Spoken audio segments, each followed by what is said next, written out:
both husband and wife have different expectations of what they want from the marriage, of what they want from themselves, from each other, what they're expecting from their spouse.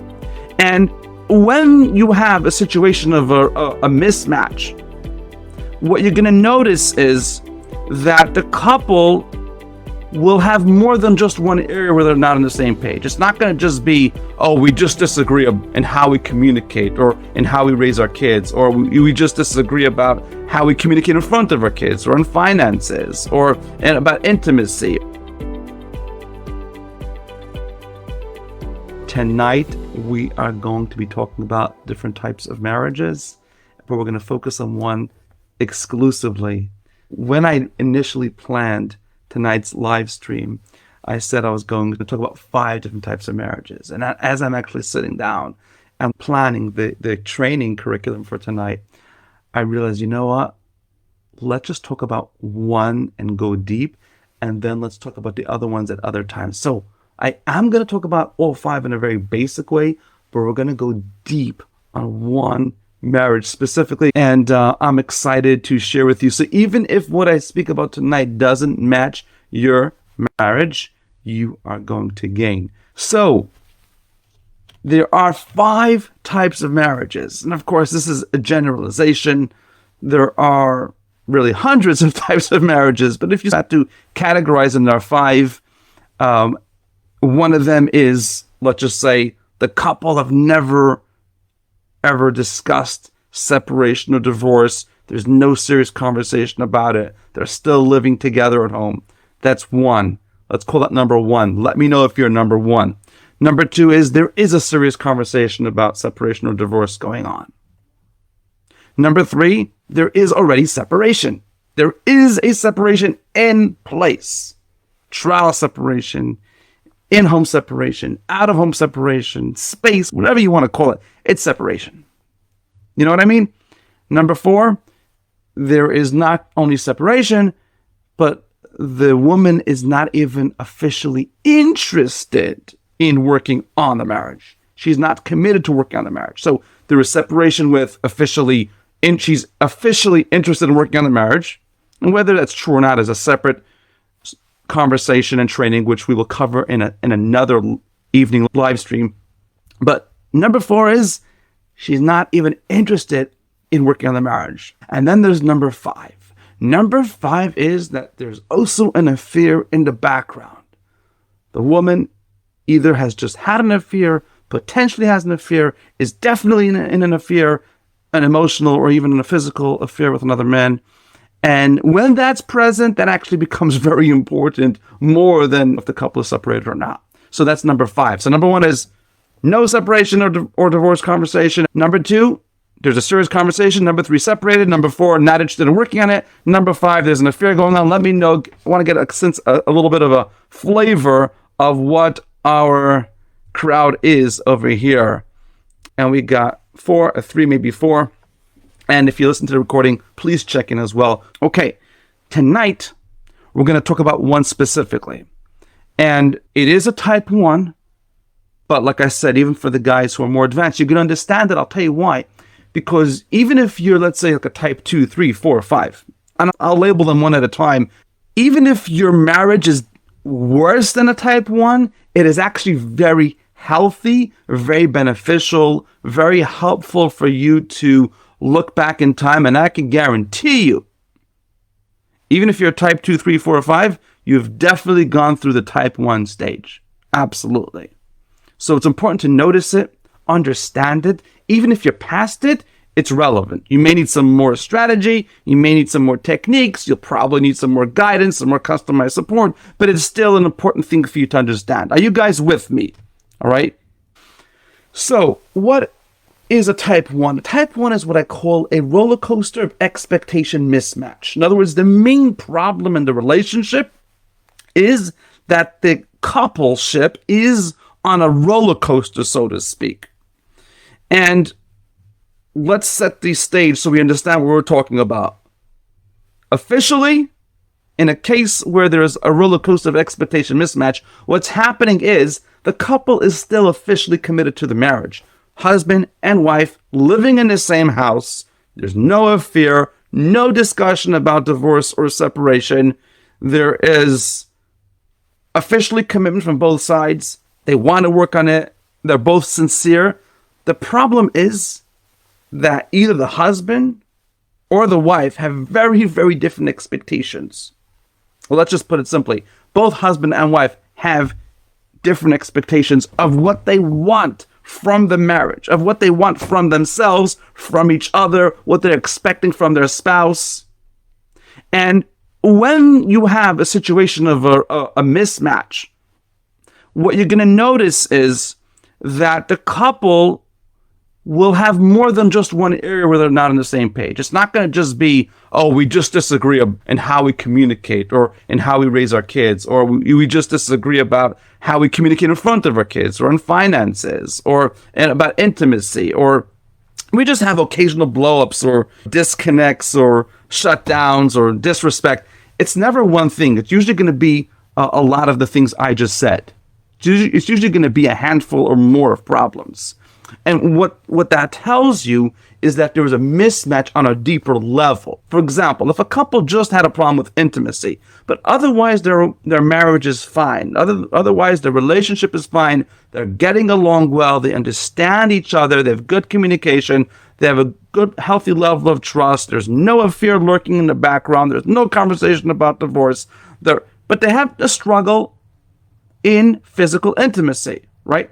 If that's not called an expectation mismatch. That's called a problem. Lots of couples, lots of marriages go through stages where they have a problem and they fix the problem. Then they may get another problem and they fix that and they move along. In the case where you have a roller coaster of expectation mismatch, and I'll soon explain why we call it a roller coaster. Although if you're really sharp, you probably could figure it out on your own. But the reason why we call an expectation mismatch is because there's a deeper mismatch on a root level, which is causing multiple problems. And those problems will surface in many areas. It will surface in communication, in intimacy, in trust, respect, finances, kids, all the things I said before. Not necessarily all of them, but a bunch of them. Are you guys with me? Are you with me? Are you following? Does this make sense to you?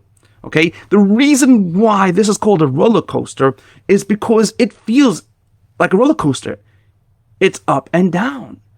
The couple never get to a place of a stable, consistent feeling of connection with each other, of happiness together, of just a joint understanding of what they're doing together on a consistent level. And another reason why I call it a roller coaster is because just like any roller coaster, you sort of can't get off once you're on it. It seems in these relationships that they're stuck in the relationship. Well, part of it is because they want to be there. But part of this is because they just don't know how to navigate their lives, and they sort of like are compromising or bargaining away their happiness. Let's talk about the husband. The husband is like just surrendering and saying, okay, I'm sort of stuck here and I'm going to go for the ride, but I don't like a lot of this. Some of it I like, but some of it I don't like, and it keeps on going back and forth. So I call it a roller coaster. Now, the problem when you have a roller coaster of expectation mismatch is that the mistake a lot of husbands fall into when they're experiencing this roller coaster, and again, this roller coaster could go on for years and decades. So you can have a couple of weeks of up, or a couple of weeks of a down, or a couple of months up and down, or even sometimes it's sharp. It could be days. It could fluctuate daily. The mistake a lot of guys make is that they fall into the trap of believing that if I do everything my wife wants, we'll be okay. And by the way, the mistake I'm telling you right now is primarily for people who have this roller coaster of expectation mismatch. But on some level, it will apply even if you have the other four, type 2, 3, 4, or 5 that I spoke about in the beginning of tonight's training. On some level, you'll still have some of this mistake. The thing is, your mistakes will usually evolve into larger mistakes just because there's more serious things going on when there's an affair, when there's separation. So there's bigger stakes, if you know what I mean. So there's bigger stakes, so there are bigger mistakes. All right? Just a cute way of remembering. And we'll talk about them in separate trainings over here. But tonight I want to focus on this type 1. But for the guys who are not just exactly this type 1, because you're already separated, or there's a conversation about separation, or there's an affair going on, or your wife is completely checked out, you will still gain from understanding this principle, because in order to heal your marriage, you're going to have to know this at one point or another. So the mistake that happens over here, the husband falls into the trap of believing that if I do everything for my wife, she'll be happy. Like if I help more around the house, and whether I help more with cooking or cleaning or dishes or laundry, or I just do everything she says, just to make it simple. For some guys, it's just like, let me just do everything she says. I can't go wrong. That's the belief. It's actually not true. But that's the mistake guys fall into. Or if I just provide more, make more money, spend more money on her, take her out for date nights, be more present with the kids, be a better dad. None of those are bad things. But that actually won't fix your marriage. If you're in a roller coaster marriage, it won't fix it. And the reason why it won't fix it is because if you have a roller coaster marriage, there is typically a root issue, a fundamental issue that is disconnecting you and your wife from each other, which is resulting in these multiple mismatched expectations, multiple arguments, many misunderstandings. And by working hard and doing a lot to please her, you're actually going to undermine yourself, because first of all, you're not looking for the root issue. Okay, that's not the main, that is a main problem, but you're not going to realize that it's a main problem. What you're usually going to realize, guys, is this: that you can do everything she wants and she still remains stuck. She still remains emotionally stuck. Whatever that stuck means for her. Right? Stuck might mean that she still doesn't appreciate your effort, or that she's still unhappy, or that she's still frustrated, or that she still feels disconnected from you. You know what I mean? So you can do all those things, everything she wants, and help around the house, be a good dad, good man, good provider. She'll still stay stuck. Number two, she can easily, when a couple is on that roller coaster, a woman can very quickly and easily, and this drives men crazy. I know it drove me crazy when I went through this. Your wife can just change her expectations on you like this. So she can tell you, do this, all these things, follow this list. You can do this list. You can execute it well, like a real guy, focus on it, get it done. I did everything on the list. And then 2-3 months later, she could just say, hey, you know what? I actually want you to do this, all these things. You're like, what about all this effort that I made? Did this ever happen to you? Put it in the comments. This is very fundamental to understand, because this is a mistake. It's a trap you fall into, and you can't get out of it if you don't understand it. Number 3, she can very easily blame you. She can very easily, let me know if this happened to you, where you can do the list, and then she can blame you. Even if she doesn't change the list, she can tell you didn't do it correctly. You didn't do it the right way. You didn't have the right attitude.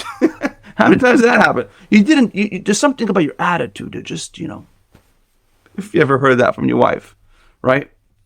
And then problem number 4, which is it's not like a separate problem, it's like a result of the previous problems. When you stay stuck in the mistake of, I gotta do everything she wants in order for us to be happy. And if I do everything, then she'll be happy and we'll be happy. And it'll be all hunky-dory, and we'll just have this great connection, emotional connection and communication and understanding and alignment and intimacy and all that great fun stuff. Since that doesn't work, and the reason why it doesn't work is because there's a root issue typically, which causes the changing of the list, which causes the mismatched expectations, which causes the misunderstandings and disagreements and the disconnects. What happens is, this doesn't happen to all men, but it does happen to quite a few. A guy will very often say, I give up. And when a guy says, I give up, it doesn't mean I give up on the marriage. Did this happen to you ever, where you say, I give up, not on the marriage, but I give up on just trying to be good? Why be good? Why make the investment? Why spend the time? Why put in the effort into the relationship if anyway, no matter what I do or don't do, it still doesn't work? She's still not happy. I still can't please her. I can't seem to connect with her. And what happens then, it's very subtle, but it's actually very dangerous. The guy starts giving up. And women are not stupid. They're actually very emotionally intelligent. They feel it. They feel if you give up. Now, I'm not judging you for giving up because I've been through it. I've seen hundreds of men go through it, and I understand it. But the reason why you're giving up is because of these. You feel there's no point to just keep doing everything she wants because you've done it and it doesn't work. So it's a natural coping mechanism to back down and say, hey, you know what? I can't do this because you can't get. Here's the bottom line. It's not possible to stay, for most men, that is. Some people are okay staying in, I should say some, quite a few people are okay staying in a miserable or mediocre or dysfunctional relationship as long as they're still married, as long as the kids get to see or feel that the parents are together, whatever value that means. But for a lot of guys, it's not possible to actually stay and be happy in a roller coaster marriage because it's actually unrealistic and it's unhealthy, and it's an unhealthy pressure on the husband to do everything his wife wants him to do for the sake of keeping her happy when it doesn't really work anyway. For all the reasons I just said, because she still stays emotionally stuck, she still changes a list, she still keeps blaming, and eventually he just starts giving up. So that is something that you really have to understand about the roller coaster of expectation mismatch. And in a moment, I'll share with you, if you guys want to reach out to me, how to discuss it. But this is fundamental. You guys have to understand this. You don't get to that situation overnight, and there's a process to turning it around. But you first have to understand it, and I'd love to hear in your comments, what is your takeaway from this training, what you gained from it? And for the guys who do want to have a conversation with me and my team to explore if our AMFT, which means Amazing Marriage Fast Track strategy, would work for your situation, just write in the comments next step. Next step basically means you want to know the next step. What do I do? How do I move? How do I navigate? How do I interpret this correctly? What's the next step for me? What's the process? What's the strategy? So just write next step, and we will reach out to you and have a conversation and see if what we have would be a good fit or not for your relationship. But it's really important to understand this principle, because the mistake a lot of guys make is they try to plunge into guessing, and just trying to do things. It's like a whack-a-mole situation where they just fall under this. It's not even like a logical mistake because they logically know it's not working. It's more of an emotional trap where they feel like they have no choice. They might as well just do what she said because they have no other option. But there are other options. And the other option is getting to the root of the issue of where that disconnect happened, why it's there, why is it still there, what are you doing to keep making it worse, and how to turn it around. And that's the process that one of the things that we do is to have these one-on-one personal evaluations to see what your situation is, what's going on, and to see if we can help or not. Just write next step, and we will take it from there. And I will see you guys next week, God willing. Take care.